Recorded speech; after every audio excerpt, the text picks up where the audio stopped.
This is slide 3 of our Imperialism unit, and we will now turn our attention to Cuba. And we'll be back and forth here in Cuba over the next several slides. It's a very important little island here. It controls much of the Gulf of Mexico, the Caribbean, and U.S. has a lot of business interest in Cuba, so we have a great interest in what goes on in Cuba. Cuba had long been a colony of Spain, and Spain was causing us some problems. So in 1895, okay, we're getting near the end of the century here, 1895, an uprising occurs in Cuba, led by a group of Spanish known as the Insurrectos. Insurrection is an uprising, a rebellion.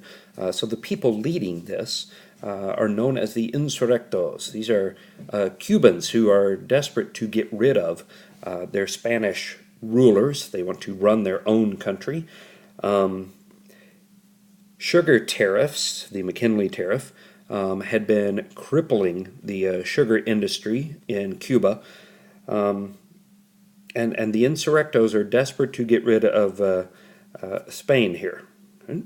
Now, we are greatly interested in what's going on in Cuba because we would like to get our hands on the sugar there. We'd like to make some money out of this. Plus,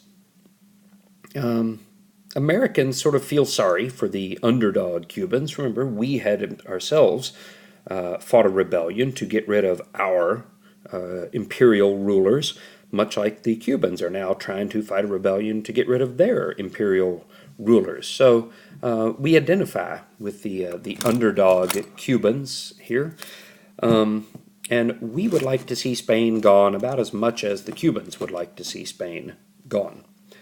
However, it is Spain that is in control in Cuba. To put down the uprising or the insurrection here by the Insurrectos, by the way, that's the picture of them up here in the right-hand corner, the Cuban revolutionaries, the Insurrectos. To get rid of the Insurrectos and deal with this uprising, Spain sends a new ruler, a general, named Valeriano Weyler. He gets the nickname the Butcher. Butcher Weyler. There you see a picture of General Weyler. He had long been a Spanish war hero, a veteran of several wars, and he is sent to put down this uprising by whatever means necessary. Okay? Now, Weyler, the Butcher here, will arrive and start to round up the Insurrectos. He puts them into reconcentration camps. Now, let's clear up a little misconception here. This is not a concentration camp in the sense that you would think of with World War II and the Holocaust and all of that. A concentration camp originally was just simply meant as a camp to concentrate people into one area. So you round up all these Insurrectos and you put them into one camp.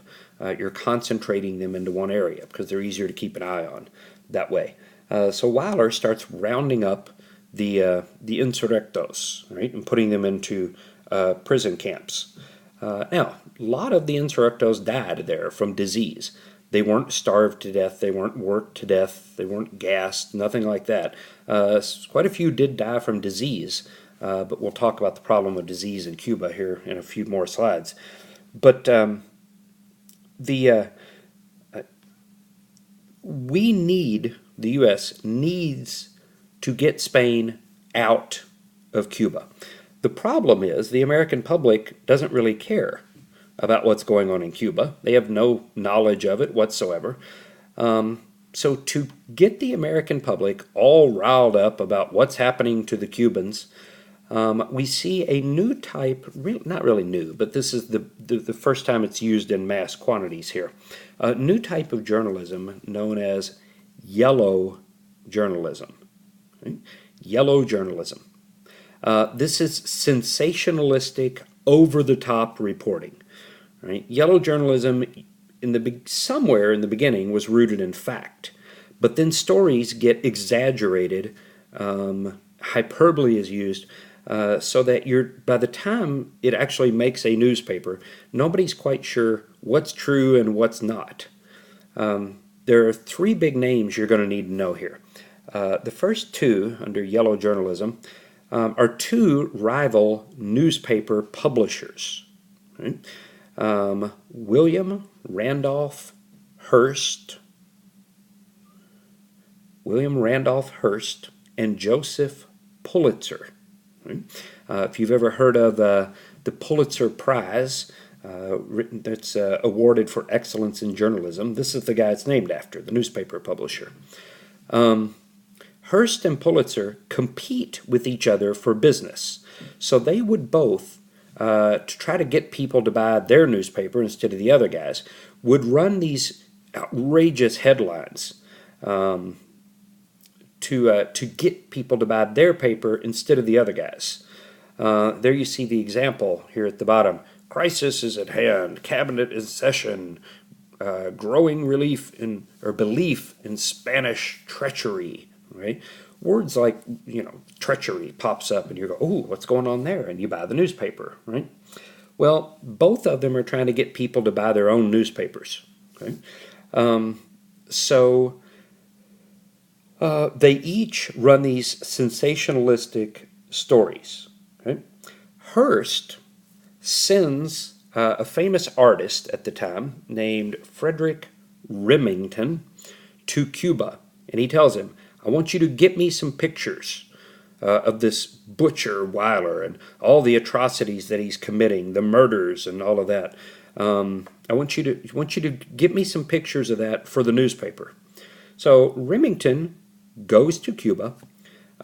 He looks around. He can't find anything going on. He can't find a war. He doesn't see, murders being carried out in the streets and people being slaughtered and concentration camps and all of that. He writes back to Hearst saying, "Look, nothing's going on here. I don't know what to tell you." Hearst makes a famous reply. He sends back a telegram to Remington. It says, "Look, you provide the pictures, I'll provide the war."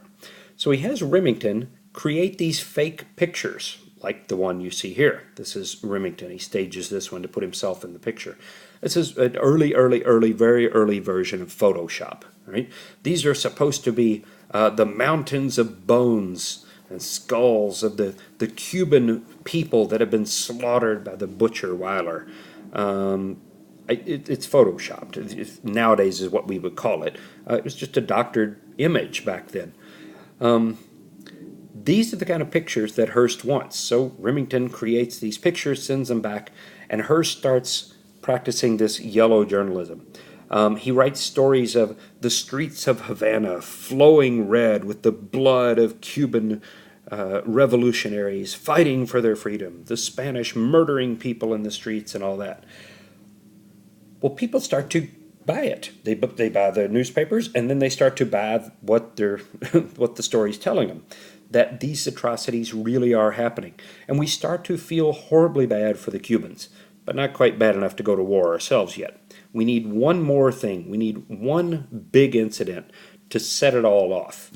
And the Maine is the incident. Okay? The Maine, the USS Maine, was a battleship, an American battleship, that was anchored in Havana Harbor, right off the coast of the capital city.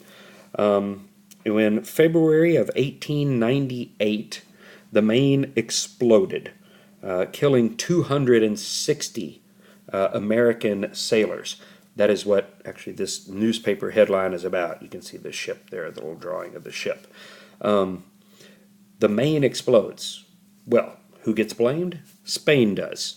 Newspapers start carrying the headline, "Remember the Maine, to hell with Spain." Right? We've got some blood in the fight now. Spain says they had absolutely nothing to do with it. It was an accident. The United States blames Spain, a Spanish mine. They had mined the harbor, and a mine blew up the Maine. It turns out the Spanish were right. We discover much later evidence is discovered that the explosion on board the Maine was in fact an accident. A fire broke out near the magazine, which is where ammunition is stored. And if there's one place you don't want a fire, it's on a ship. It's near where the ammunition is. So it was indeed an accident. Spain had nothing to do with it. But we're looking for a reason to get into a fight with Spain, and this is it. Right? 260 Americans dead. President McKinley, who will precede Roosevelt, if you'll recall, Roosevelt is Assistant Secretary of the Navy at this point. President McKinley will send a request for a declaration of war to Congress, and they will agree. In April 11, 1898, war is declared on Spain. Spain then declares war on us, and all is done. But there was one condition. Congress would only agree to approve the war declaration if an amendment was added to it, and that comes to be known as the Teller Amendment. Okay? So as to not look like we're just in this for a land grab and trying to take over Cuba ourselves, which we didn't have any intention of. We didn't want to run Cuba. We just wanted Spain out. The Teller Amendment says that once the Cubans had overthrown Spain, once Spain was driven out of Cuba, that the Cubans would be given their freedom, their independence. They could run their own country. McKinley says, fine, add it, and the war declaration is approved. And once Spain is driven out, the Cubans will indeed get their freedom. Sort of.